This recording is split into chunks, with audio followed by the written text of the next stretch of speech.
La Bible est remplie de leaders. C'est fun d'avoir Une équipe. à chaque jalon. Le but d'enseigner la Bible, c'est d'être intentionnel avec ces enfants-là. Il faut du travail, mais ça vaut la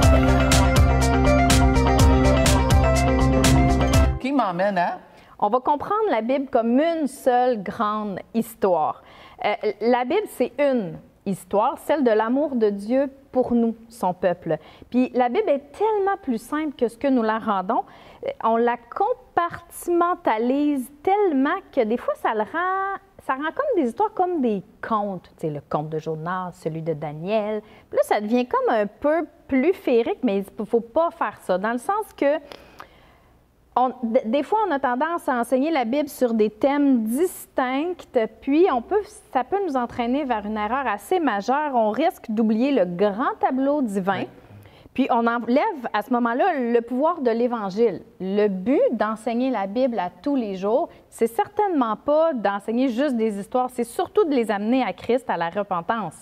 Donc, il faut toujours avoir en tête que lorsqu'on raconte une histoire, le but, c'est de ramener à l'amour de Dieu pour nous personnellement, de ramener à l'Évangile, au sacrifice de Jésus sur la croix. La Bible, c'est une image d'ensemble, c'est une compilation de plein de livres qui ont un but, l'amour de Dieu pour nous. Amen, c'est vrai. Puis, il faut être en mesure d'enseigner la Bible dans son ensemble, puis d'avoir une vision toujours centrée sur Jésus-Christ, sur ce qu'il a fait à la croix pour nous.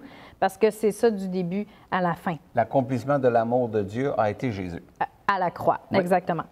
Puis le deuxième point, c'est chaque histoire murmure son nom. C'est centré sur l'Évangile. Alors, les enfants, là, sont bombardés d'histoires, de films, de Disney, de jeux vidéo. Donc, eux autres, quand on leur arrive avec David qui a tué un lion, ou c'est pas un lion, un ours. Il y a un ours, un lion. Bon, là, mais non, ça se peut pas. C'est comme dans ma chaîne Disney+. Puis... Mais non, c'est vrai, c'est des vraies histoires.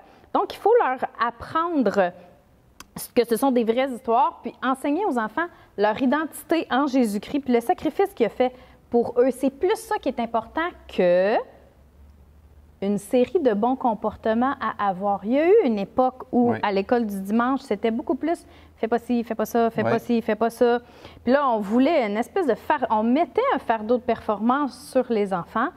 Alors que ce qu'on veut, c'est qu'ils comprennent vraiment que Jésus les aime profondément, que Dieu les a désirés et qu'ils font partie de la grande histoire de Dieu. Hein? Ils sont tellement stressés. Oui. Ils sont tellement anxieux. Oui. Imaginez-vous dans une société où c'est le plaire, je veux être accepté. Ah oui. Imaginez-vous quand on met Dieu à distance. Si Dieu ne peut pas les aimer, qui va les aimer? Il faut donc éviter toute approche moralisatrice. Il faut plus y aller avec l'approche de l'amour de Jésus pour eux. Et Jésus, c'est le fil conducteur. Du début à la fin, l'amour de Dieu, c'est le fil conducteur. Puis, en toute honnêteté, combien de fois on oublie de faire ce lien-là à la fin de notre leçon? On a raconté l'histoire de Jonas, puis c'est le fun, tu sais, Dieu, il a pris soin de Jonas. Puis après, mais c'est toute qu'une histoire qui prépare à la venue de Jésus sur la croix, là, tu sais. Donc, il ne faut vraiment pas oublier de faire le lien à chaque fois.